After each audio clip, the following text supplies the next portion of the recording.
hello, welcome back to All For United WFC. This wasn't really in the script, was it? We were hoping to do this match reaction. There's always some kind of speculation why we're late, why we're a few minutes late going live and that kind of thing. Do you know what it was today? Discussing a few things that happened on Friday, but then we were also trying to pick player of the matches. We like to put 4 names on the poll. It's tough, isn't it? It's really tough to pick 4 names for this one. But we have got 4. We'll come back to that towards the end of the show. I'll put the poll in the chat in about 10 minutes' time. As always, get your thoughts, your comments in. I know there's going to be loads and loads of opinions going back and forth. I'm sure we've all seen the do you know what? Just very quickly off the best reply to one of our tweets we had when I was live tweeting during the game on Friday. The best one was admin just stop. Thought that was brilliant. I thought, yeah, fair enough. I was off as well, but yeah, gotta do what we gotta do. But let's go around the panel, see how everyone's doing. Barry, how are you over there? Feeling old, but yeah, all good. How are you? Yeah, it's not too bad. United kind of ruined your birthday, but didn't in the same way because the men did. Yeah, they ruined my sister's birthday because she's on the 14th of March. Sunday was a wonderful day. No problems whatsoever. Stevenage won. Man United men decided that they were going to actually wake up and not spoil it for me. So yeah, it's very nice. There we go. So a belated happy birthday to you on that one on the show. Georgia, yourself, how are you doing over there? Yeah, I'm good. No complaints here. Run back through the game, see what we all think. Yeah. We'll certainly get into all that. There we go. Sean's in with a nice comment from the off. Look at that. Look, a day over 25. He's just trying to be nice because he's WOFO after this. Oh, is he? Oh, there we go. Wants to keep his gig over there, does he? I'll see how this works. Right, we're going to get into the lineup in just a second because there's a lot of people obviously talking about Miyazawa. That's going to be the big talking point, I'm sure. But very quickly, I wanted to ask, because Georgia, you were there as well, and there was a bit of talk about this, about the away section we got given. Because I can't lie to you, that is quite not away fans. That section to me was probably one of the worst sections we've been given in terms of just where it was. I've never been in a seat where you're past the goal, like we're sat like so far across into the corner that you're beyond the corner flag. I've never had that before. But what did you make of it? What did you make of that kind of away end that we kind of got given there? Yeah, it was weird. It was like we were sort of, well, like you said, past the corner flag, like as far in the corner as you could possibly get. I had the seat. I was sort of sat the furthest end of that, and I think the corner flag must have been 5 feet to my left. So sort of, I don't think I've ever been to a ground where it's been like that, but it was definitely strange. At the other end of the pitch felt miles away. It certainly was. And the seats were so cramped as well. It was such like I don't like things like that, especially when you got to sit down. I mean, I'm 5'2", just about, and even my legs were a bit squished. So most people that are taller than me, I do feel bad for your legs if you were sat down. It was that bad. I was supposed to be sat with Georgia, Ema is in the chat, and Ella as well. I got into the ground, looked at where they were sat, and I looked where my seat was. Like, yeah, I'm not walking down there. And I ended up just sitting on the end of a row with some other family. So I thought I'm not even going to attempt to try and get down that route. But yeah, it wasn't good. I don't know. There was the perfect away end behind the goal where the actual away fans usually go, which is standing as well. Safe stand. I don't know why they just put us there, but there we go. Really annoying. We got the same at Villa next Sunday as well. So yeah, and it was as well. Alan, the seats were terrible, too close together. It was really cramped. I think everyone's saying that. Yeah, not good. But there we go. Right, that's the kind of little bit out of the way. Let's get into the game itself. We'll start with the lineup.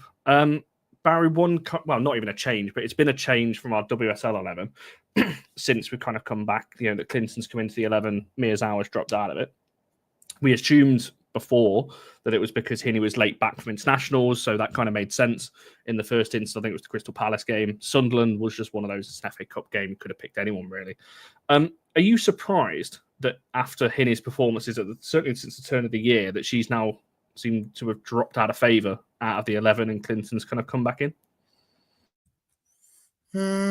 Yes and no is the answer to that question, which I know sounds very ambiguous, but let me attempt to explain why yes and why no. Yes, because obviously Hinney's been brilliant all of 2025, really, since we came back after the Christmas break. I think she's absolutely put herself into a position where she should be massively in contention for one of those 3 midfield spots. So in that respect, yes, I was surprised because I felt it's JJ's just put there, the most informed midfielder at the moment. So it seems a little bit strange not to play her. But then I don't know, there was just part of me that also wondered in terms of the no. It might like to try and catch people unawares, and I'm just trying to think about what he might have been thinking, and it does give them something slightly different to think about. I think it gives this idea that Ella and Grace can play together, and I do still believe that is possible. But I mean, I don't know. Like the simple truth is, Connie, you're never going to please everybody, and it's just mad. We hit a point where Grace was playing incredibly well, and then she was dropped, and it's like, well, why aren't we playing Grace? So now people do play Grace, and it's why aren't we playing Hinny? If Hinny gets dropped, it'll be why aren't we playing? I don't know, Irene Guerrero. It's like what we've absolutely got here amongst this fan base, which is just a fact, is that some of them are too blinded by Mark Skinner. They really are. So it doesn't matter what he does, he will never win. It doesn't matter. He can pick whoever he wanted to. He could pick 11 Hinata Miyazawas or 10 Hinata Miyazawas and a Fallon Tullis Joyce, and it wouldn't make a difference. The simple fact is that for some people, it is just going to be a stick to beat him with. Ultimately, he's gone out there to try and pick a team that he thought was going to win. Now, I personally disagree. I don't think he should have dropped Hinny. I don't think that was the best of ideas that he's ever had, especially when you consider how we've been getting the results. So for me, personally, yeah, I thought that was a really stupid decision, if I'm honest with you.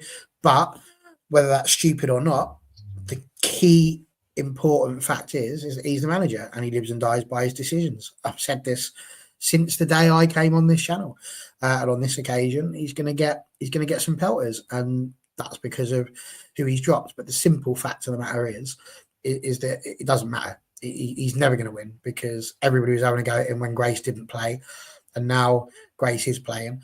And you can't on the one hand whinge that a player isn't playing, and then the other half of the fan base stand up. It's like whack-a-mole. Do you know what I mean? You sit there and you go, right, so Hinny's got to play, so I've done that. Oh, no, now they want Grace to play. Oh, now we want DJ to play. Oh, no, now we want Ella to play. Oh, no, now Turlin's back. And it's just going to happen. So, it's silly. I agree with the if it ain't broke, don't fix it approach. But, yeah, it probably wasn't his greatest of ideas, but if we'd have won the match 3-1, I'm not convinced people would have been quite so fussed. I think it's this is kind of going to lead me into a conversation because for me, you don't change it because it was working. There's a big reason why we were dominating midfield when she came into the team. We've only really played that 3 combo. I think someone can correct me if I'm wrong. I think we've played it 4 times now. It might be 5, including the Sunderland game. We lost to Liverpool. We drew at home to Villa. We narrowly beat Leicester 2-0, and we didn't have a shot in the second half of that game till the 90-plus minute. So, and there's what I think the other game might have been either Sunderland or one other. We've only played it 4 or 5 times, and 2 of those we haven't won. And I think a big part of it, for me, it just doesn't work. And I just don't know why. I don't know. But George, I'll ask you, were you surprised when it was not Hinny? Was it? Can I add a question to that? Because another thing that people were whinging about was Dominique Janssen playing in the midfield. And that was key to the start of our season. So I'm intrigued. Obviously, give your impression of everything you're going to say, George. But I'm also intrigued as to would you have played Hinny rather than Dominique? Yeah, I'll start with the Hinny not being in the lineup. I think I was probably disappointed, but not surprised. I cannot understand his thinking behind keeping her out of the starting 11. So many games this season, the eye test when you actually watch a game, but our most successful midfield is Dom, Toon and Hinny. And, to counter that, we've seen so many times, like Connor, you just mentioned there, the 4 times that we've played Toon and Grace together, it just doesn't work. I don't know, I'm not a manager. I don't know how we can make that combination work. but we have to make that work or they cannot play together because it absolutely kills our midfield. It is so unbalanced. The midfield on Friday was a horror to watch. I know, obviously, I don't think the team obviously as a whole didn't have a great performance, but the midfield was a mess from the first whistle really until Hinney came on and did add a little bit of control in there. In terms of what Barry said about Dom, I would have kept Dom in the midfield and played the three that I just said, Toon and Hinney, more going forward, and then Dom in the six. I think, obviously when we signed Dom, I assumed that she would be played as a centre-back, her position, but in all fairness to her, I think coming in and being asked to play a position that she's not used to and that isn't a natural position, I think she's done incredibly well for us this season, and I think she has been key in the midfield dominance that we've had in certain games. So I would have kept Dom in there. I think that's a fair point. And Barry, you actually raised a good point. I didn't even think of it like that, because like Lanzar said there, Dom has to play defensive midfield because that was obviously Skinner's choice in the summer. And since Lad has gone, we don't really have anyone else that can play there. Simia Wuja has played there before, but she's still young, yet learning her trade coming through her. So whether you play her there, I wouldn't personally. I'd rather go with Hinney, actually, if I'm being totally honest. Dom really is the only one. And to be fair, the more the season's gone on, I would still rather at centre back, by the way. She's getting better for me in that role. I don't think she's been as bad, certainly when Hinney was in front of her. And that's why I said it's just about balance. And I like that kind of what worked for me is that Hinney would cover positions when Janssen would move out of the way. Same with Toon. They knew where each other were going to go. Hinney would drop back not into defence, but in defensive shape. She was very good at picking up the space and going forward. She was very quick on the turn, very good at progressing us forward. And I think you take her out of that, Toon doesn't look as good, Janssen doesn't look as good, and everyone just becomes a bit more isolated. And that's not a knock on Clinton either, because Clinton's a very good footballer. I just don't think his system it works. Sean makes the point. We had a DM. We had a perfectly decent DM that would have been absolutely magnificent in that position, and everybody thought she was going to get that position. Everybody wanted Katie Zellen to go. Be careful what you wish for, because I think there's a few people that might have preferred even her to have been playing on Sunday. Friday. It's usually a Sunday, isn't it? I'm 43 now. My memory's going to start going very quickly. But no, I just don't understand. I just think when you're looking at, as I mentioned, the games that midfield trio has played together was, like I said, the 0-0 against Villa, which was one of the worst games I've watched all season, when Villa absolutely battered us. And I don't know how we didn't lose that. Leicester again, which wasn't exactly convincing. And then the game that's just gone. So, we've not been convinced. I don't know. I think he's tried something. I think it's gone wrong. I would like to think or hope that he knows that and admits that, that maybe that was one they got wrong and they go away and look at that.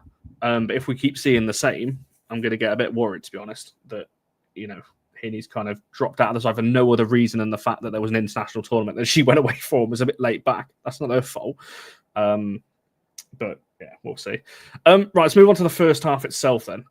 George, I'll start with you in terms of the first half, because we had a lot of the ball. We did dominate a lot of the possession in the first half. I want to come to the goals separately because they were two very quick kind of counterattacks towards the end of the half. But what did you make of the first period, I guess, when United had a lot of the ball, and why you think it was maybe that we didn't really create anything? We weren't under pressure. Liverpool didn't really have chances, but we didn't really do a lot with the ball. Yeah, like you say, we had a lot of the ball in the first half. I mean, I thought especially the opening 20, 25 minutes, they were quite cagey in the game. But again, we dominated possession. We were making our way up the pitch. But it felt like every time we got to the last attacking phase, the decision-making wasn't there. It felt, I just felt like a lot of the players were on different pages. I've seen us play some lovely fluid football this season where, the midfield connects well to the attack. We know where each other are. It's simple passing, but effective, Oh, God, sorry. Dropped my stuff off. I thought that was the laptop going to go then. I can't. No, it was my notes. I felt like our decision-making was off in the final third. We had a couple of chances. Celine had the early one where, Laws did a good save down to her right and tipped it around the post. Grace had a good chance. Gabby with the header in the first half, but no, I wouldn't say, maybe Celine's, but there was no big real chances created, and then we didn't take them. Liverpool hit us twice on the counter, and obviously you said we'll come to the goals separately. I think that's it. Why don't you recompose yourself and get your notes back? I'll ask Barry the question in terms of that first bit. Because this Georgia, like I said, we had a couple of chances there. Clinton's effort was tipped over the bar. Celine kind of had that chance as well. But I think this is what I was actually thinking when I was watching that at the time live was something you said, Barry, on a show, might have been about 3 weeks ago, where you were saying about we don't create clear-cut chances. We're relying on opposition mistakes. And I kind of put this in my cutback article that because Liverpool didn't make any, we didn't create anything. And I think when so many players have an off game, like we saw, do you think that's what it was? That, we can keep the ball very well. We have players that can keep the ball and, create, keep possession when we need to. But do you think that's the case? That we're just not very good creating opportunities when the opposition team don't make too many mistakes? I think ever since Martin Ho left, we've struggled a little bit with an identity as to how we want to play and what we're going to do. And I think we saw that last season when we found ourselves outside of the Champions League spaces and even really the Champions League fight. It wasn't going to happen. And that's kind of what we saw, I think, was us trying to find an identity and trying to find a way of playing. I think Mark Skinner, to be fair to him, did say from the start of the season, this is how he wanted to play. He wanted to play higher up the pitch, force mistakes out of players. And that's exactly what we've done and exactly what he has got them to try and do. But you're absolutely right. It's exactly what we just said. If they don't make mistakes, and it's rare, don't get me wrong, it is rare that you are going to come across a team that don't give you a mistake and don't give you an opportunity. But they did not make a single mistake that we could really counter on. And as such, we didn't really create that much. But having said that, we were the better team in terms of keeping the ball, in terms of even total shots on target, all of those things. We were the more superior side. And let's be absolutely clear, before the ball went into the back of the net for the first time, it was Man United. Like there was no point in that game, I don't think, where any of us were sat there watching that game thinking this is going to be anything other than a Manchester United win. But then, Georgia Smith gets involved, and I know you're going to get into that in just a moment. Sorry, Georgia Smith. No, I told you I'm 43 now. I'm going to start forgetting things. It ended IA. To be fair, you said someone that was on the panel. Georgia's in front of you, so That's what I mean. I've just picked up the name Georgia out of absolutely nowhere. Unbelievable. It's going to be a real interesting evening. Got a host to show you. It's going to be even more exciting. But, poor Georgia, yeah. But Olivia Smith obviously put Liverpool into a great position, and that was really when it started to go wrong. But we absolutely were the better side without really creating anything of any major substance other than the save. So, it's tough. It's one of those. In fact, on this occasion, it was us that made the mistake and they managed to pounce on ours. And that was, I think, what was really interesting is the fact that we were the ones that made the mistake and other people have pounced on what we did wrong rather than it being the other way around. So it just didn't quite work, which is a shame. No, I tend to agree. I think I don't like bigging up Liverpool players, but I'm going to certainly big up Olivia Smith. I think even before she went to Liverpool, I remember people telling me about her being someone to keep an eye on, and I was gutted when she went there. And we're now seeing why, because she is an exceptional footballer. I wouldn't be surprised in a few years to see her get a massive move to a big side. The player of the match poll is in the chat. You can get your votes in on that. We were torn on player 4, so I think we were kind of agreed on 3 players. Those 3 were Bizet, Letitia, and Miyazawa, and then we were kind of torn on the 4th one because again, this one was tough because there wasn't really standouts in this one. So we were kind of torn between Anna Sandberg and Melvin Mallard for this one. I've put Sandberg on the poll because I feel like she was on the pitch for a little bit longer. Not that was Mallard's fault, but was on the pitch for a bit longer, so I had a bit more of an influence on on the game. So get your votes in on that. We'll come back to that at the end of the show. Right, let's start getting into the depressing bits then. Goal number 1. Before you get to the depression, can I? George Venezuela, I swear to God, his laptop must be smoking. There must be fire coming out because it's incessant. Like, we get it. Leah Galton's got to go. You like Olivia Smith. Just one will do. Like, seriously. You're trying to read the comments. It's a boom, boom, boom. Oh, it's going to be a fire hazard. Someone's going to have to hit the fire alarm at this rate. I tend to agree. Hang on. I tend to agree, by the way. I don't think she would come to us.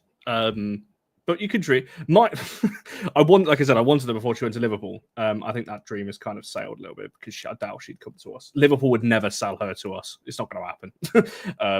So unless the contract ran out and she decided to move, then maybe. But Liverpool would never, ever sell her to us. It's not going to happen. But there we go. But can we get Georgia Smith? Maybe. We could try and sort that one out. Might not be as good, mind. but we'll see. But it's time to move on to the next topic. We do fly through topics, to be fair. But as I said, all your opinions, all your thoughts are welcome. You feel free. As we always say, it's opinions at the end of the day. You can put your opinion. We don't have to agree with them. You don't have to agree with us. You can tell us that. It's perfectly fine. George, the first goal then. What went so wrong? Because I can't lie to you, this was the one that frustrated me the most because they've ran the whole length of the pitch without somebody making a tackle on them. And obviously Fallon, I think I love the woman, but it's fair to say I think she's made a big error on this one, and I'll come to the second one. I think she's made a big error on the second as well, but I'll come to that. What did you make, Georgia, of the first one then, in terms of what went wrong for you? Well, like you said, they ran the entire length of the pitch without a challenge going in. That is the bare minimum. I was watching it and I was like, surely. No, Toon. No, okay. Maybe Gabby will. No, okay, Grace is running. No challenge. What really annoyed me during this goal, and I thought maybe it wouldn't be as bad when I watched it back on the highlights, but to be honest, is Clinton, as Smith is sort of coming round the corner to enter the box, just absolutely lets her walk all over her. There's no attempt of a challenge. Smith gets about 1.5 foot in front of Grace and it turns into a light jog. So then Olivia Smith, probably the most dangerous player for Liverpool, is now free in our box. Obviously takes the shot. Fallon sort of skoo whiffs through her leg, and obviously it's not, Fallon's been incredible for us this season, but that was a big mistake that obviously led us to a goal. But I think Gabby gives up on Olivia Smith way too easily, and then Clinton the same. And we've let one player run the majority of the pitch and score. And it's not good enough on a defensive line at all, that goal. It's never a goal that should have been allowed to happen. I think as well, what annoys me more about this particular goal, as Gabrielle's put there, it's almost like they haven't watched. Smith was doing this exact same thing to Arsenal literally a week ago. So it's not like this is new or something that we all knew this. I remember all week speaking to people about this game, everyone said Smith is the one you got to watch out for on the right. You got to keep an eye on her. That goal annoyed me the most because I couldn't believe watching it live, just seeing us just kind of jogging over and just, she's passed us now, the fine, and the next player will get her. And then it goes up to, I think it was Gabby next. And it goes past her. Oh, it's fine. Clinton will get her. And then Clinton walks. Oh, it's fine. Someone out. And it's just like, what? Someone just bring her down. Take the card. I'd prefer that than what we actually saw. Barry, for yourself, is there anything else you want to add in terms of the goal itself? Obviously, there's a lot that leads up to it. So I'm not taking away from Fallon because, again, in my opinion, she should save that because it's not a ridiculously powerful shot. It's not in the corner as such. But yeah, what did you kind of make of that? Because as you said, we had most of the ball. That was kind of their first shot. I think it was their first shot actually in that half. So until then, they didn't do anything. But that's football, isn't it? You don't take your chances the other end. One counter like that, kill the game. It was a rubbish goal to concede. Let's be clear on that one. I do think I mean, Fallon's getting away with it a bit here. If you were asking me who do I hold most responsible for that goal, I'm afraid the answer this time is Fallon Tullis-Joyce. I mean, for someone who has been as amazing as she has been, that's her bread and butter. That's absolutely her bread and butter. And I think she will have gone home, and that one will be the one that I think played over in her head more and more as she was trying to drift off to the land of nod. So, listen, it wasn't great, but you've got to remember there were a lot of people back. There were a lot of people back. And you're right, we could have mentioned getting in for a foul, but we would have given away a penalty if we were doing that. You've got to sometimes give a little bit of credit. And I think Olivia Smith does deserve a bit of credit because, first of all, the little run and the pass to her was very good. And again, we had players there, but she was gone. She was off at that point.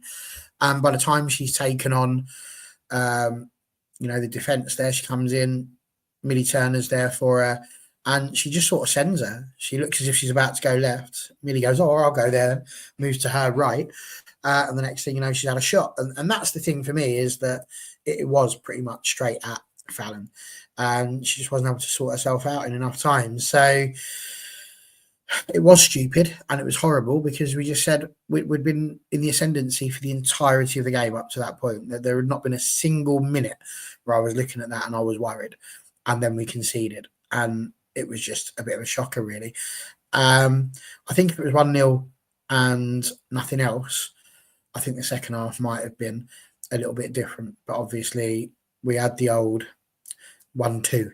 And when that happened, we were, I think, a little bit stunned and a little bit stumbling as we were trying to walk on through the pitch. So... No, I tend to agree. I kind of hope actually that the family I was sat next to are watching this. I don't know whether they're probably not, but there was I can't repeat. There was a younger girl sat behind me, and it made me laugh actually because she was quite quiet throughout the game. I can't repeat. I don't think on here what she said when that second goal went in. She must have only been about 10 or 11. I was like, "How do you know words like that?" Jeez, like, that's what this game does to you. So I hope they're watching. That did make me laugh. And I certainly can't repeat what I said when that second goal went in. That really annoyed me. But I think there's a lot to dissect. I agree with you. I think Fallon made a mistake. And like I said, I'm going to come to it. I think Fallon makes a mistake for the second one as well, if I'm being honest. But again, what annoys me is there's so much that leads up to that. The ball is starting from, I think someone put there, Turlin pressing, I think it's Clark.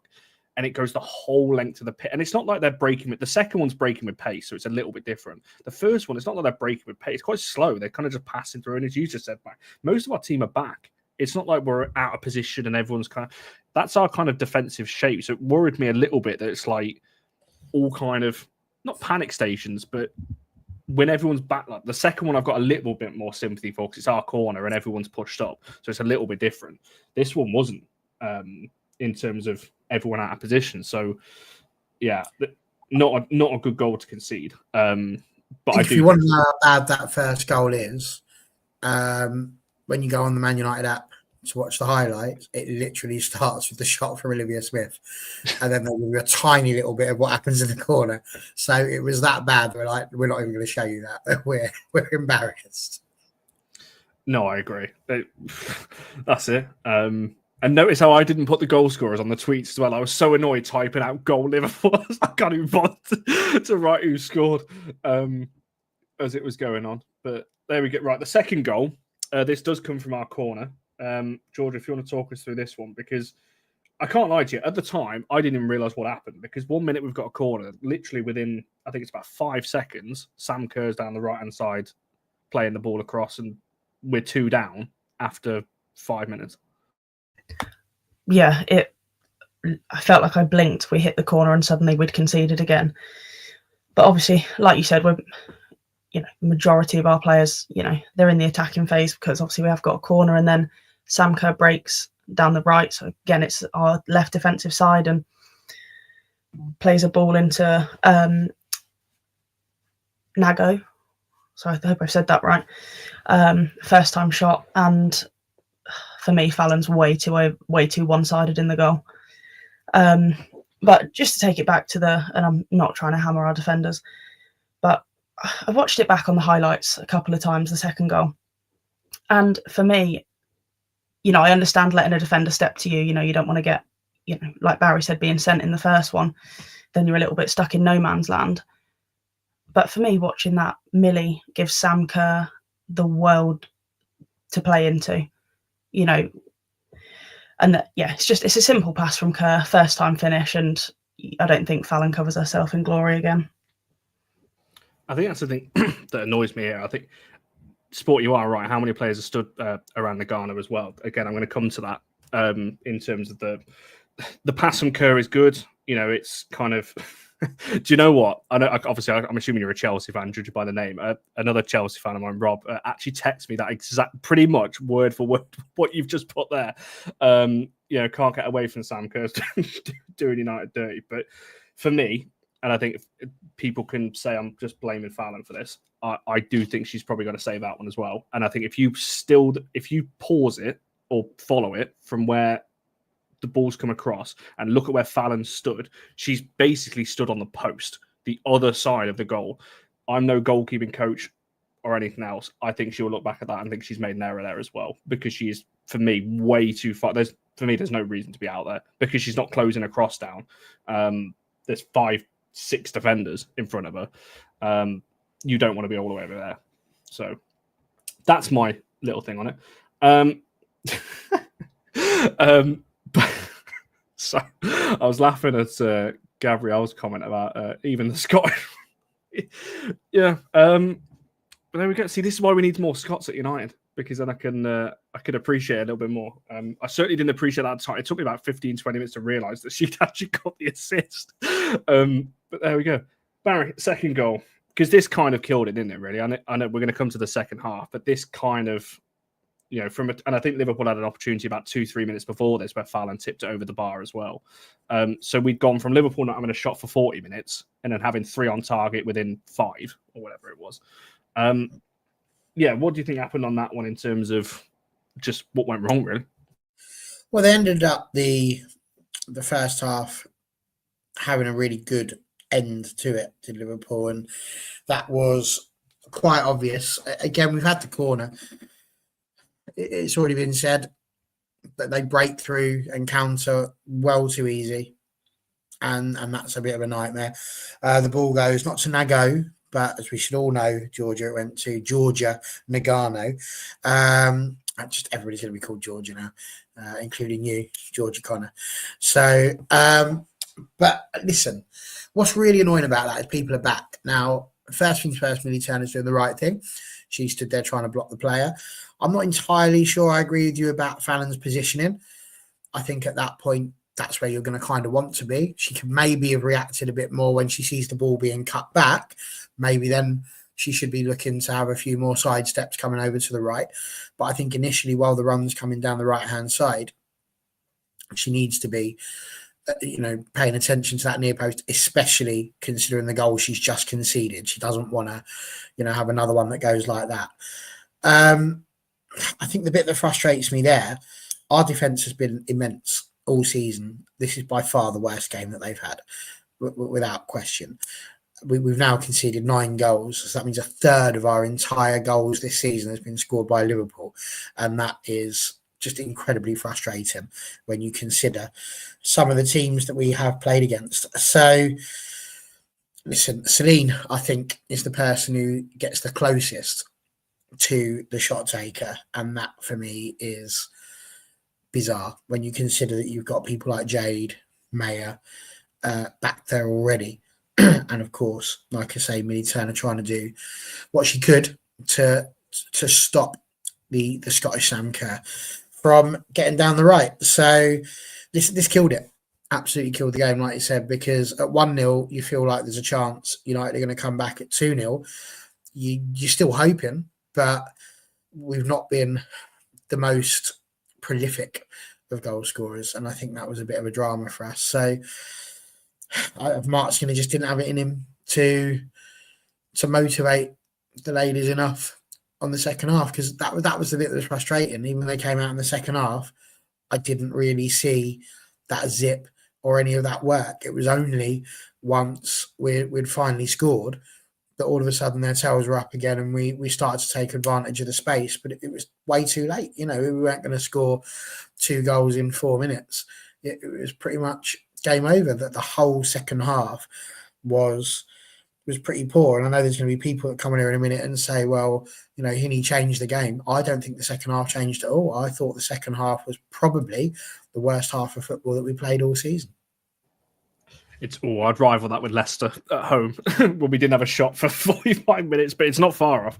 Because I want to come to that actually the second half. But the reason why I mentioned Fallon's position is because if you go back, I love doing these shows and saying things on here because it's on record. If you go back to the City review show when we beat them away at the Etihad, I mentioned Fallon's positioning then, and she stood right on the far post, and the ball goes to the far corner, and because she's so far over, she can't reach it. So I mention it again because that's twice now where she's been so far over one side, she can't get across quick enough. Because she's a tall woman, but you're not going to be able to reach that whole length of the goal when you're stood so far. This time over. she stood at the near post, so she's listened to you, Connor. Now you know that it should be on the other post.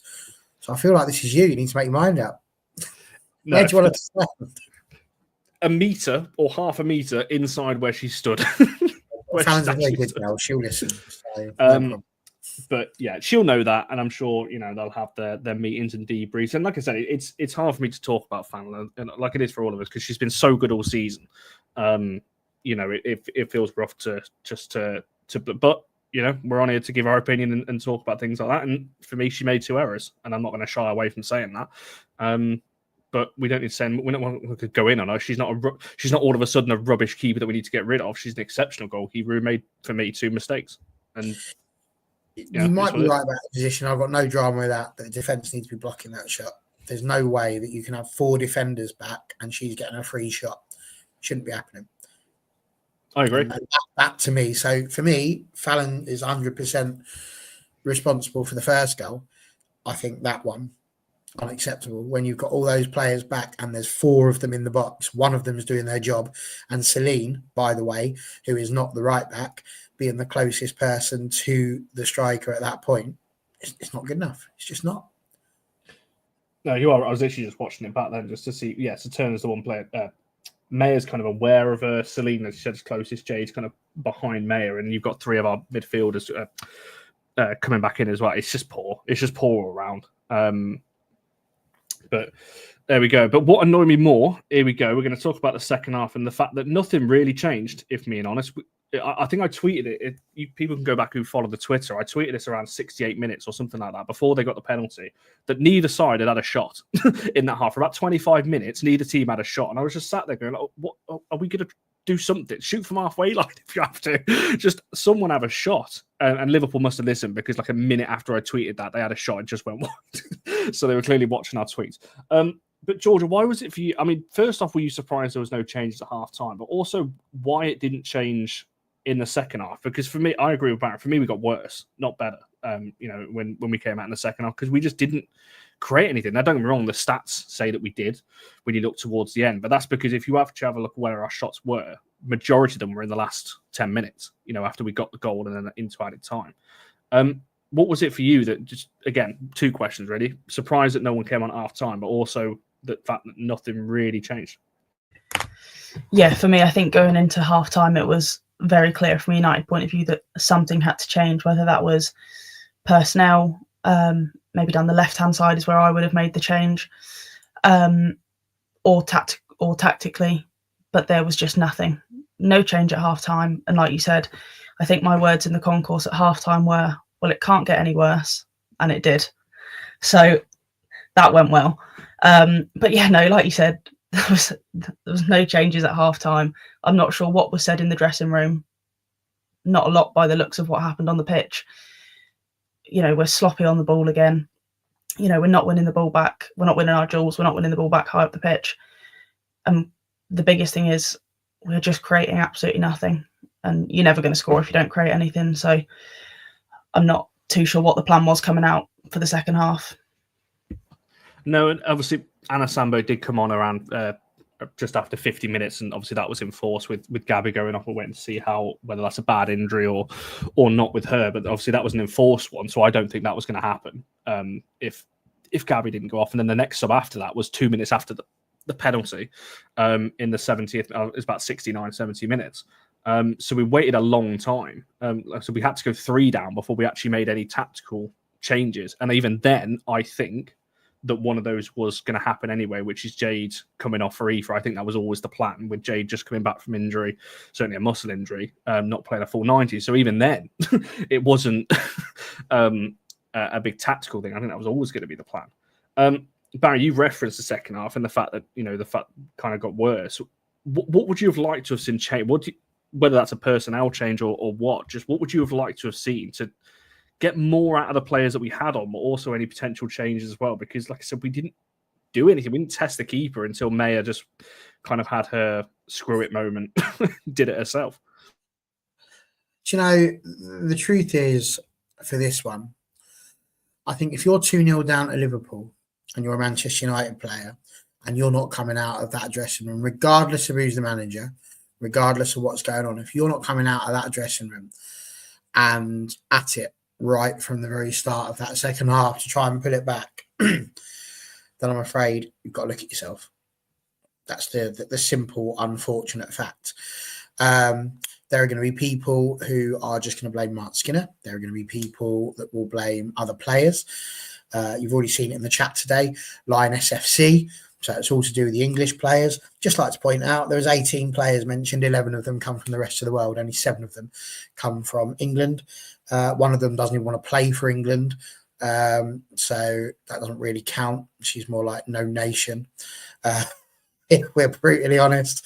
So that's really only 6. And even in the starting lineup, there were 6 English players and 5 from the rest of the world. So, whichever way you choose to try and spin this, the simple fact is that the players need to stand up and look at themselves, and they know. They don't need us on the internet to sit here and tell them. They will know that they could have and should have done better. The penalty, obviously, which we'll get to, made it 3-0. But the simple fact is that we needed to start the second half in a way like we started the first. We needed to take that as a reset, go out as if it's 0-0, go back to the game plan that was generally working, and then try our hardest to take advantage of one of the opportunities that we were making. We did make some, we did make some. We had a go, but none in that second half. It was turgid is the only word I can come up with. It was a horrific second half performance, and all of that when you're 2-0 down. When it's 0-0, you can maybe sort of excuse it a little bit because you're not trying to push too far forward. You don't want to lose the game. When you're 2-0 down, you've got to chase that. You can't just sit there and not do it. And I don't see where the shifts come in. So you talk about, players coming on. I didn't really see any of them make a massive change to what happened. And what really shook us into action, I don't think was substitutions necessarily. It was going 3-0 down. No, I think that's a fact. Just very quickly on the penalty, I want to come back to there's obviously a lot of discussion around subs and players that came on and stuff like that. I want to come back to that. Just very quickly on the penalty. What do we reckon? Was that a penalty or not in this instance? It's never a penalty for me. Don't get me wrong, it's much easier to see on the slowed down replay where I can zoom into them than I'm not necessarily saying that the ref had a stinker given it, because I can see why she has given it. Jade gets the ball, then the player. There's nothing wrong with that in my opinion. I also think there was quite a theatrical dive the other side of the slide. So I wouldn't have given it.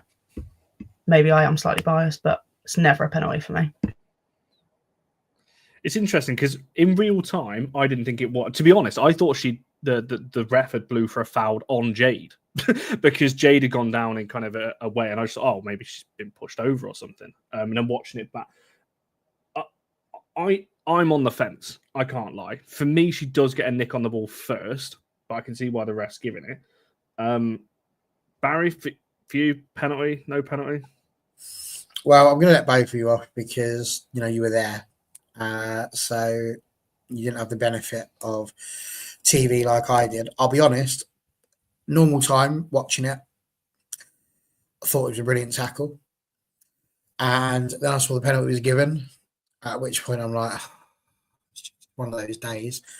But when you watch it, it's a penalty. If that happens down the other end, I'm going to be screaming for that every single minute.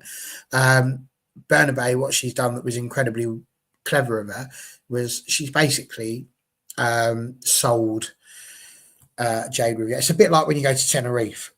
And when you go there, you've got all these people that are just trying to sell you stuff. Oh, you want the all-night party? You want this on the boat? Or when you go to Egypt and they start trying to sell you things around the pyramids and you're not interested. No, I don't want that. So, no, don't give me that. But they were very insistent. It's exactly what she's done. And Jade's gone for it. She's bought what's being sold.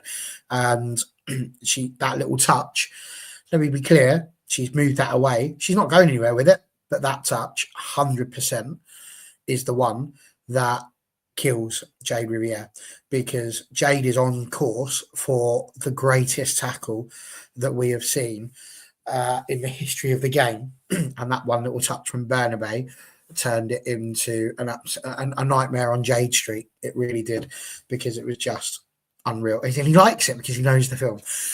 So sadly, that is 1,000% a penalty. And it's just frustrating because that was brilliant, and I just wish that we were the ones that had been brilliant on that one. But to be fair to Jade, she's completely on course, ready for it, and unfortunately got the play. I think that's going to happen with the type of tackles that Jade makes. She's very, again, I don't like cross comparisons with men's football, but the only person I can think of is Wan-Bissaka, in the way that kind of you think the attacker's got past her, and she always manages to get that tackle in, and every time. So that's why my first reaction was, well, she must have got the ball. She doesn't get that wrong. So yeah, I've literally just been watching it back as you were talking. It's such a tough, because the angle. I wish we had a camera shot the other side, because it's really hard to see what it is. But yeah, I mean, to be honest, I don't think it would have mattered anyway, because we were not doing anything in the game up until that point. So it's not like it robbed us of the game. For any Liverpool fans watching, I'll say this quietly: you did deserve the win. I'm not saying that penalty changed anything or whatever. It was just frustrating that kind of was almost like a nail in the coffin for the game. I think also Jade just sits there, like she's not up there absolutely berating them, saying, "I got the ball." I think deep down in her heart of heart, she knew she hadn't got it. I think someone just put that in the chat that she didn't complain. So, and I think that's usually a telling sign, on that one. See, true to me, reminds me of Wan-Bissaka.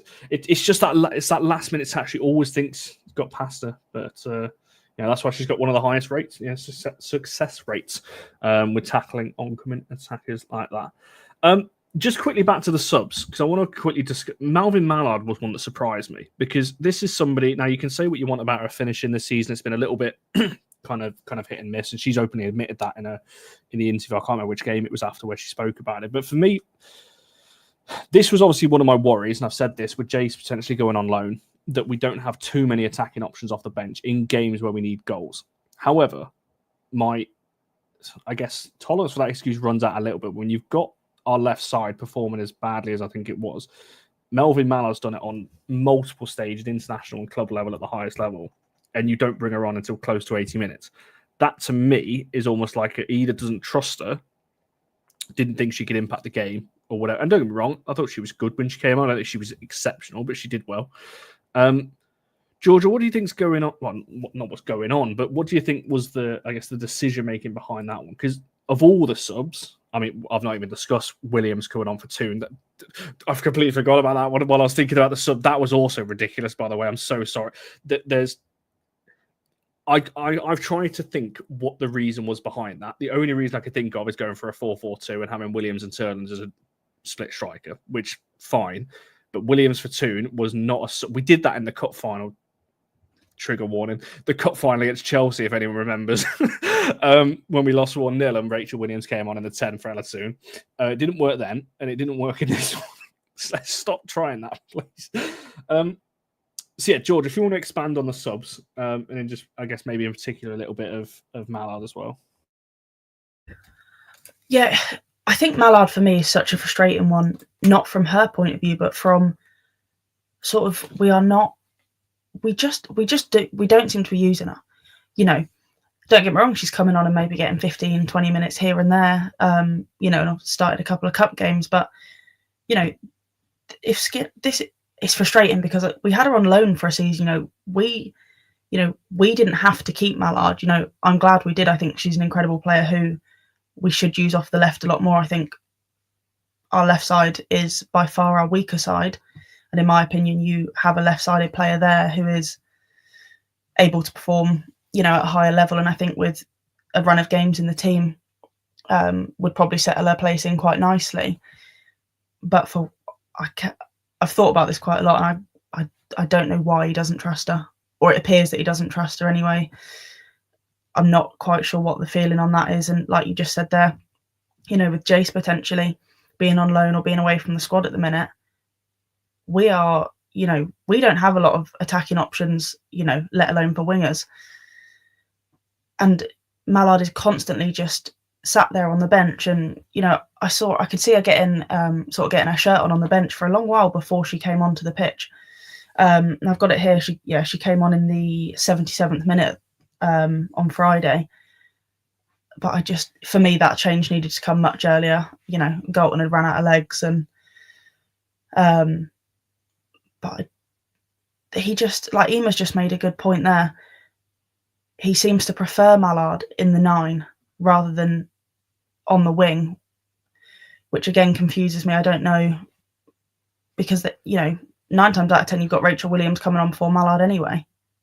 I really don't understand his thinking behind the whole thing, in total honesty, and that goes for the rest of his subs that night. Obviously, we had Anna on for Gabby, obviously forced through injury, and then obviously Jade coming back from injury, which is what I'm assuming the Mannion sub is, maybe manage her minutes a little bit. But in terms of Williams for Toon, I wish it was, because I think he wanted to play a split striker, but I just don't think it was. I just think he was throwing any sort of subs out he could, rolling the dice. And I think we've seen this a lot from Skinner. He really struggles when plan A doesn't work. And I think that was highlighted again on Friday night. Tactically struggles to change in games. And I think that's what the subs highlighted for me on Friday. I think it's a good point. I think this goes back to Skinner's first season, fans saying that he's reactive, not proactive. And I think that's again what we saw in this one, that we waited really till we went 3 down to make and just go, oh, well, screw it, we'll just throw them on. Because there was a point in the second half, and again, this is no slight on the individual players, but when I was looking at it, again, I understand the Mannion for Riviere sub, but it was Mannion and Williams as our right side of attack. And I was watching it just being like, what is going on? We've got 2 players. Rachel Williams is playing on the wing. Mannion, as good as she is defensively at right back, she's not great going forward. Like, that's our right side of attack to win a game when we're 3-0 down. It just completely baffled me. And like I said, the Mallard one, I've just double checked this while you were talking there. So she played 30 minutes against Liverpool. She played the full game pretty much against Leicester because obviously Turner was injured. 0 minutes against Palace, 20 against Spurs, 20 against Brighton, 20 against City, 0 against Palace, 20 against Liverpool. So in the league, she's getting no more really than 20 minutes, apart from that game where Turner was out, where obviously she started. So she's not really coming on in any capacity. And those games where she did come on, by the way, we were winning pretty comfortably by the time she came on. 3-0 up, 4-2 up against City, 1-0 against Spurs, 2-0 up against Leicester. So I don't know. I don't really have a question for you, because you kind of answered it when I came around to you the last time. But in terms of just anything final to add really on why we didn't see any change until not just personnel-wise, just nothing really happened in the second half. No, it didn't. I mean, when you start talking about the substitutes, listen, Melvine Mallard has not been top quality this season in the minutes that she has had. It's interesting you say there that she's not had very many minutes during the WSL, but at the moment she'd have been better off in the French Six Nations winning side, because she'd have had loads that were between the sticks and over the bar without any problem whatsoever, because she hasn't managed to get her shots on target as much as we'd like to. I feel like once again we've got a little bit of Rachel Williams slander going on here.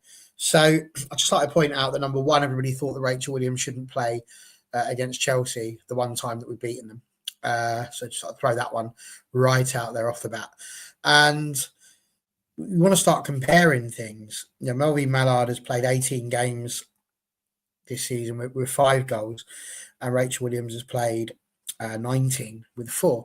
So they're very similar in terms of output at the moment. But when you go back to last season, it was 29 appearances from Mallard, granted from the left, with 7 goals, and Williams scored 11, having played 31. So, you know, I think we shouldn't. We tend to do this too often. Why are we bringing Rachel Williams on? Because she's a bloody tank. She's a tank, and she will change things, and she will. We've just spoken about lack of effort. Not much is happening now, and that's not to say that Melvine Mallard won't come on and give you effort, because she absolutely does. She works hard. There's no dramas with that. But Melvine Mallard and Rachel Williams, if you ask me to pick a person to run through a wall for me, I'm going to pick Rachel Williams, because she will not just run through that wall. She'll stop, plaster it up for you so it's nice, and then crack on and do exactly what it is you need to do. So, like, Rachel Williams is just one of those players who we have to accept will often be given the nod because of work ethic as much as anything else. And Melvine Mallard has had opportunities, and she has created chances. She hasn't taken them as often as she could have. And I think that's a little bit of a problem. And so for me personally, it didn't really matter who he brought on. You know, he brought Anna Sandberg on, and that sort of locked down the left-hand side, I think, maybe a little bit more than it had been for the first half. But the other side of what you've spoken about kind of makes complete sense, is that actually look at that right-hand side. We spent so long bemoaning the left, but now we take off a Jade Riviere and we end up with Aoife Mannion at right back. And with Jay's having, you know, not been in the squad and all the drama that surrounds that situation, that the bit that frustrates me there is whether she knew or whether she didn't. The whole point of us taking Jay's and potentially getting rid of her without having somebody to come in and replace her means that Celine Bizet and Jade Riviere are effectively expected to play 90 minutes every single game, or be replaced by people that are not in that position. Aoife Mannion, I've said it 100 million times, I'll say it one more just for effect, should not be playing at right back. And by the same token, Rachel Williams, Ella Toone, Grace Clinton, pretty much any other player shouldn't be playing right midfield, because they're not right midfielders. They're not people that will play in that position and give you the levels that Celine will. So whichever way we did it, it wasn't going to work. No, and that's why I said it earlier in the show. I do have some sympathy. I think, yeah, it worries me a little bit, I can't lie, because as you said, we're one injury in a forward position away from basically having next to nobody. You know, people were asking earlier where Meredith Griffiths was. I got no idea. We had space on the bench. I don't know why she wasn't on the bench, because again, that could have been another option. On that one, we were 2 subs short, so I don't know why. That's not a question really for me, but so that's the only other player really we've got there. Just to throw in there, somebody asked me, would I keep Rachel Williams next season? I mean, no. In an ideal world, you wouldn't. But we have to have some players come in that are going to be able to give you what Rachel Williams gives you in terms of that energy and that fight. But no, she's going to be 38 next year. You know, there has to be a point where you stop. There's only so much that she can do. I think that's it. You know, you've got to look at what we've got now. And the thing is, I think I'm not against her coming on. It's coming on for Toone I had the issue with. Because I don't even think Toone was playing that bad, if me and honest. She was a bit absent in the game, but again, so was everybody. But that's not a sub I would have been looking. I wasn't going, right, I know what we need here. Williams to come on for Toone. The other ones, I was kind of like, yeah, that makes sense. That makes sense. That was the one I was just like, that makes no sense. If you're going to take someone off of Williams, it's Turland.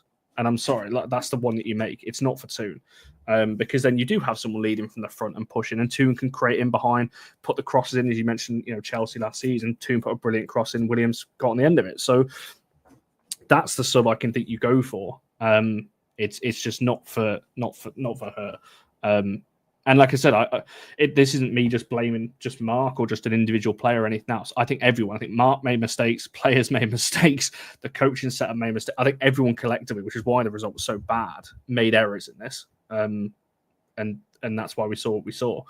But yeah, I don't know what else to add. Should we very quickly talk about? I'm conscious Barry's got another show in 25 minutes, but We did score. It was a bit late, but we did get a goal. I kind of want to keep this brief because I don't really like talking about consolation goals, but I described it earlier as, I think someone else put this on Twitter as well, that it was almost like her just, screw it, I'll do it myself kind of thing, because that's what it looked like. She kind of picks the ball up and just drives on her own and and scores. If I was a Liverpool fan, I'd be a bit annoyed that's going under the keeper's arms because it's at near post, kind of at the keeper, and it goes under her. But anything to add on the goal? Happy that Mayor's got another one? Because I think, what's that? How many goals she scored now this season? Is that 4? 3 or 4? It must be. It's 3 or 4. 3, I think. Yeah. She got one in the FA Cup. She scored in every competition. It's 4 because she scored in the FA Cup, the Carabao, not the Carabao Cup, the Conti Cup, because she scored the volley against Everton. Yeah, it's 4. And the penalty earlier in the season. See, I knew I was onto something. Yeah, George, anything to add on the goal? You're now got me to call it Georgia Smith, and you're talking about the ladies playing the Carabao Cup. Just saying. It's because it was on last night, wasn't it? No, it was nice. It's nice to get one at Anfield. If we can't ruin them getting the points, we'll ruin their clean sheet. Yeah, I don't have too much to say. It was a consolation goal in the end. Nice little assist from Hinnie, and then, like we said, Mayer's just picked it up and done it herself because in that moment didn't look like anyone else was going to. So, yeah, good on Mayer. Always love a defender's goal anyway. I think the fact that the defence is the only people that were able to get a shot on target just says everything that we need to say. We can talk about, should we keep Ella Toon on? Should Grace Clinton be on? Should Liz Turlin be on? Should it be? It's absolutely irrelevant. I think you could have put Alan Shearer and Rude Hood up there and we weren't going to be scoring anything the rate it was at the moment. So listen, it wasn't a good game. They were deflated. I think, if you're looking for the simple sort of potted version of everything that we've spoken about, it's really that we needed to take our chances when we had them. Silly little mistakes towards the end of the first half have cost us. A lack of desire and a lack of passion and effort in the second half has cost us. A brilliant piece of trickery and skullduggery from Liverpool has led to us giving away a penalty. And then you need May Letitia to come through like Zorro and get a goal, but it was just too late by that point. Even me with my optimistic eyes sitting there going, come on, we can get 2 in 4 minutes, knew that deep down that was never in a million years going to happen, and it just didn't. So listen, it was a good goal. I think Mayer has proven why she is not just the captain, but why she was chosen as the captain. I think her leadership all season has been amazing. We just need to chalk this one up. It was a poor game. We haven't taken advantage of the dramas that Chelsea have had, and as a result, we've left far too much of a gap. Now it's going to be incredibly tricky to try and maintain it. But yeah, it was pants. I'd just like to say though, genuinely, the amount of people that are talking about a new manager bounce, I've got to be honest, that as a term is really starting to wind me up. It's up there with generational talent. Like, I hated that one when it was going about.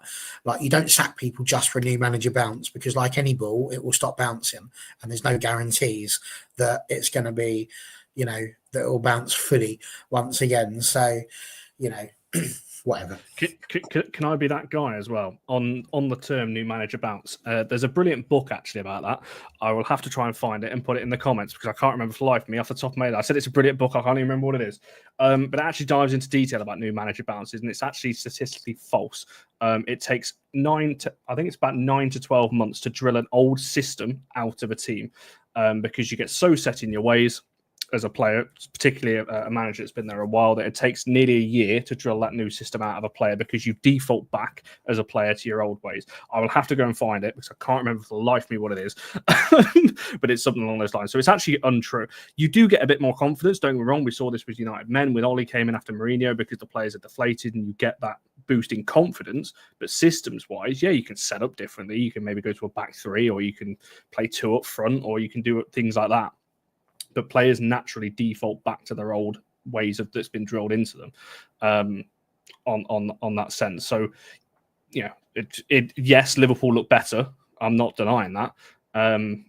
But it's not all down to just being a new manager. Sometimes it's just confidence. It's just that players get more confidence, so they play that riskier pass. They take the shot a bit earlier because they're more confident in doing so. Rather than a straight up tactical thing. But there we go. And like Barry said, it stops bouncing eventually. So you need a longer term plan than just that on that one. Right, very quickly before we come to player of the match, which I know is going to be a bit more difficult on this one. But Lanzal asked this right at the start of the show. And because you've been waiting so long, Lanzal, I thought I'm going to have to, we're going to answer it because you said it so long ago. Time to renew or no matter what of Champions League? This is an important question because Mark actually Mark's speaking a lot in press conferences recently, but he did confirm the Athletic report recently that the club have until the end of the month to trigger his option. So we've got 14 days now that the club have got to trigger that. The club can negotiate a new contract past that date, but they won't be able to trigger the year option after the end of March. I wrote in my cutback article, this feels like a really critical time for him because we're entering a point now where, like I said, 14 days to trigger that option, or it's going to be a new contract, or he just won't be. And I don't know who put that into the contract. That seems a weird way of doing it because me personally, don't want a decision made until we see where we finish in the table. Because if we drop out of the top three now, I mean, me personally, I wouldn't be renewing regardless, but everyone knows my thoughts on that. If we drop out of the top three and he's already out a new contract, that to me feels a little bit wrong because for me, then we've underachieved what the target was. So I don't know. I don't like the fact that it's March that they've got to assess that. However, I do think there is probably a strong likelihood that he probably... I'm pretty sure this was in the Athletic article that it's positive talks from the club side. So I take from that it's a new contract. What do we reckon? Because my personal thoughts are I think it's probably inevitable. That's the wrong word. Don't quote me on that. I think it's likely that he will get a new contract just because I think the way he's talking and everything around it. But I don't know. Something just doesn't sit right with me, the fact that this could be decided before we even know where we finish. Because, it's great that we've played well up to now or got results up to now. It's irrelevant if we lose the next 7 games and finish fifth. It's irrelevant where what you've done before that. So I don't know. Go on, George. You both went to go then, and you both started. Yeah, I do think it's strange that there has to be a decision made in 14 days because, like you've just said, it doesn't matter where we are in the table in 14 days. Ultimately, it matters where we are at the end of the season. And, we're a club that constantly say we want to push it. We're constantly talking about Champions League as our aim. So if we don't get Champions League with the squad we've got in the position that we've put ourselves in the table in, as of before Friday, and even if right now, we still do have a gap on City, albeit much smaller than it could have been. But for me, I think they will renew him anyway, even if we were to fall to fourth. I think the club still renew him, but I wouldn't be. I don't think I wouldn't give him a new contract anyway, but I think the club will renew him either way. That does seem to be the general feeling of the fan base right now, if I'm being totally honest. And just looking through the chat, that does feel like an acceptance, I think, that it's probably likely that he gets a new contract. Jim Ratcliffe, the limited time he has spoke about, the women's side did say that he thinks Mark is doing a great job as well. So take that, but not the band. I don't know why I said take that. In terms of, we'll take that as what he said is what I meant. Yeah, go on, man. You've got a lot of problems when it comes to what happens next. I mean, look, people saying they don't have big ambitions for the women's team. You listen to Mark Skinner; he says that they feel the love, that they feel that the club is working hard on the women's side of things. Jim Ratcliffe is not going to be spending any time really worrying about what's going on in the women's side, because he's already said he's worried about getting Manchester United back to where it should be. He's worried about the money. He's worried. I mean, again, Lindsay talking about the circus tent. Yeah, that, we've got no money. We're going to be broke by November, but we've managed to scrabble behind the sofa. Not £2 billion for a new stadium that nobody really wants. That's going to make us look like a bloody Euro Disney. That's, if we're going to write about anything, it's that. It's an absolute joke, and it's just the death of the football club as we know it. But let's not worry too much about that, because at the moment the question is Mark Skinner. Personal opinion, I probably wouldn't. I think there's just too much toxicity around him at the moment, and that is a problem. But we need to also just give our heads a little wobble. That there are football teams within the WSL who would, and I can't quite believe I'm going to say this, probably kill to have Mark Skinner as their manager if it meant they were going to finish in the positions that we're finishing in, winning. He's brought us our first trophy, and this is what I mean about how people are just not gonna. It doesn't matter what he does. They're so blinded, some people, by the fact they want Mark Skinner to go because he didn't play their favourite player, or for these sorts of reasons, that you end up being in a situation where you can't have a rational conversation with them. And the simple fact of the matter is who is going to come in and replace them. We've seen, Man City have parted ways, Arsenal have parted ways. It'll be very interesting to see, but who is it who's going to come in that's going to guarantee that this group of players is going to be able to get themselves into those top positions? So I think the key thing for me is, if they are going to get rid of Mark Skinner, they need to have a proper replacement set up and ready to go that they know is going to be better. Because let's be absolutely clear, if we get rid of Mark Skinner and we don't have a manager who can come in and improve on the positions and the things that we've already got, they're just going to get cooked again. And all you're going to end up with is the same toxicity that you've had over on the men's side, filtering over to where the women's side is, where it's just constantly having to go at the manager. And as soon as a result's not coming in, get that manager out. These players should be doing better. And, as we've already said today, they all need to take a look at the mirror and work out where they failed this weekend. So I don't think Jim Ratcliffe's going to get rid of him. I'm 99% sure he's going to stay, but who knows? It's certainly going to be an interesting few weeks. As I said, obviously, I will just clarify. Like I said, this 2 week is not a deadline. He can still get a new contract past that. I do agree with what Barry just said. That I think they need to make a decision. I would imagine he's been set a target at the start of the season, and that's where they should base it off. But there's got to be a plan. We don't want to, what we saw with the men's side last season, where Ten Hag was kind of extended, and then like within a few months of the new season, obviously that was changing. And I know we're not talking about money here in terms of sacking and getting rid of and so on, but I don't want that again. If we're going to if Mark is going to go come the summer, because it's not going to be before then, if he's going to go come the summer, for me, there's got to be a list of people now. Who's your number one target? Who's your number two, number three, whatever. And then just to have that there. I know you're not allowed to tap managers up and players up and do all that kind of thing. Trust me, it happens. Pretty much every club will never admit to doing that, but I'm fairly sure that it happens. So as people, I think everyone knows our thoughts on it.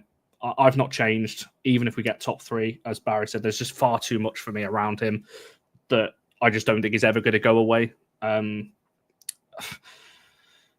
And for me, I just think I would change. I think he's probably reached his limit with the team, and maybe to go to that next level, you go for somebody else. There's people talking about the PSG manager or the Paris manager. I want it to be somebody maybe like that is out left field, and we start fresh. I don't want it to be an old name. I don't want people talk about Martin or Casey before she went to Canada and so on. Let's just start fresh. If Mark's going to go, I want a name that I've never heard of and that can come in and do it that way. Because I don't know, but certainly going to be interesting to keep an eye on over the next kind of few weeks. As I said, it's a critical part of the season. We've got Aston Villa next weekend and then Everton before the international break, and then a tricky West Ham away game, which I never thought I'd be saying, but West Ham away has been, or West Ham in general, I think, of course, the big teams' issues. Do you know what? I wasn't really going to bring out individual managers. Yes. Although he might annoy a lot of the fans because he rotate a lot. So I don't think that will go down too well with the United fan base, but I do really like Alex Strauss. And over at mine, but there we go. Let me just see what. You say that Skinner did some rotating, and everybody moaned because Skinner didn't play. Just saying. So I was just trying to find Lanzell's comment because Lanzell asked the question, so I want to see what he actually said. I think he should go and wave him goodbye and thank him for bringing it. I think that would be fair, if being honest. I think fair enough. FA Cup, first Champions League out in whatever, and just wave him on from there. I'm not against that, so that's what I would prefer now when we get to because he's not going before then. Can I also just say just before you get to player of the match, it's been lovely. So pleased to see the way the club's working on this channel in particular. To add almost 100 people in here, and lovely to see that the relatives of Penny Lane have all been in as well in terms of Neve. And can we just point out that as much as it's a Man United channel, we are talking about it. You lot are celebrating the fact that you maybe one day might finish fourth again. Like, you ain't going to be trouble in the top three anytime soon. So, you're coming in here trolling us as if we are, dropping ourselves down. But Champions League, guys, is something you can only dream of at the moment. And dream away because you had a good win. Yeah, and while we're on that, I'm not taking anything about Liverpool fans talking about investment into their women's team because they're not exactly doing the same either. So I'm not having that.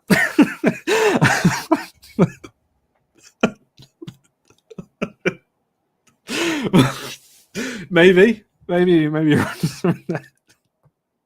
Who knows? But it has been interesting in the chat. We've had fans of all clubs in the chat tonight. I've been watching along. It's been quite entertaining. I enjoyed the comments. It's been good fun today. Player of the match poll. I'll end it in a second. Let's just quickly go around the panel, see who everyone would have gone for. Georgia, who would you have gone for? I would have given it to Maya.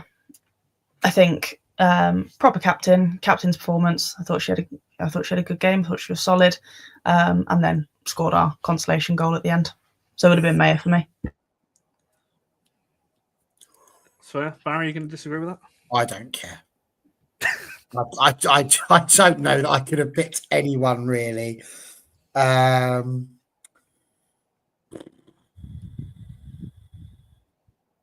devil in me wants to say Grace Clinton just for a giggle, but that would be wrong. So she scored the goal and she'd worked quite hard. I want to give it to Maya Letizia. I do feel she should have done better for the second goal. So I'll go Maya. We're unanimous then. And so is the chat, because Maya wins it in the chat as well. 47, Bizet 27, Miyazawa 17, Anna Sandberg 7. It's all the sevens. I'm pretty sure that doesn't add up to 100 like it normally doesn't. But that's the order of the chat. I would have gone for Maya as well. Again, I'm not sat here saying that Maya was absolutely outstanding, but best of what we had. Drove the team forward and didn't. I'm sorry, I've got to listen. Nothing I ever say is going to be directed at you, Emily. You're lovely and you are welcome here time and time again. You're respectful and I've got no dramas with you whatsoever at all. So please don't think any of this is any of that is directed at you, although you are fighting for fourth. There is no ifs and buts about that. But no, you come back any time, Emily. The kettle's always on for you. Yes, indeed. So you're welcome back, Emily. And so is everyone in the chat. There's been loads of new people in the chat. You're always welcome back to join the discussion. As always, we're going to look to wrap it up there. We might be back again this week at some point. Well, we will definitely be back for a Villa preview come the end of the week. We might be back before that. As people know, I'm pretty sure the NWSL deadline is next Monday for transfers. Now, obviously, as people know, there's the Jace potential loan. So if anything happens with that, we'll go live as we normally do. We're keeping a close eye on that. I think there's a lot more to that story. I think that will hopefully come out in the coming weeks on that one. But yeah, latest we'll be back is Friday, 7:00 for the preview. I think that's the highlight. I might just change the show title to Georgia Smith dunks on United or something. I don't know. Go from there. Do you know what? You're more than welcome to. I got asked a question about a month ago, like whether our most watched shows are when we lose or when we win. To be fair, this hasn't been one of our most watched. I'm quite happy. That it's not when we lose, because I did say it's when we win. But there we go. So you're more than welcome. I'm going to get wrong next week. So I'm sure last week it was Bon Pastador or something like that. That I pulled out the hat. Jeez. And yes, Barry is live on All for Women's Football in 5 minutes' time as well. Come and join us for celebrating Chelsea. With a crap panel. I hope you're talking about the pitch as well, because that pitch for the final was red. Pride Park. I don't think they should be proud of that. So hop over there. CFC Riley, you might enjoy that. Again, bigging up Chelsea over there. All for Women's Football. You can go and check that out. As I said, we'll be back if anything happens with Jace, or if anything happens throughout the week, we'll go live if there's any contract news or anything else. Make sure you're liking this video and subscribing if you haven't already, and we shall see you guys in the next one.